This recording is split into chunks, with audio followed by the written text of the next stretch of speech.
I'm going to do a quick video about organizing the little Halloween tissue paper, toilet paper, and cardboard jewelry. So you can call it tissue paper, you can call it toilet paper. The video I saw that inspired this was called toilet paper, so I like to call it toilet paper. And you can look it up. It's a great video.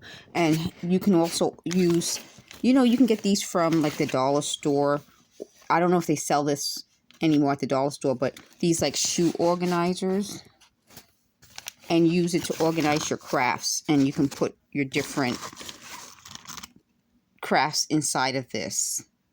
So like this way you know what you're going to wear with what costume. If you have a particular event to go to, you can just organize it and put it in this. So this is an easy way to organize your different crafts, your jewelry. It's also easy to, if you have kids or if you have, multiple people that you're doing these crafts for. I'm sure if you're really good at this. Oh, look, I used a triple thick and some tissue paper stuck to it. So I wanted to show you guys that. So if you're doing this maybe for other people and you need a way of organizing it, this is an easy way of organizing it.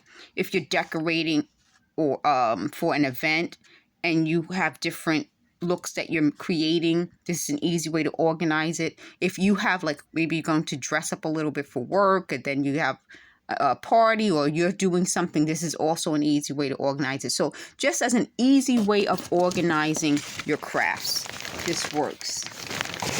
And let me see if I can show you that. Okay. So this works, and then you can label it and you'll know where everything is for your events. So I'm going to end this video, then I'm going to do another video. Thanks for watching.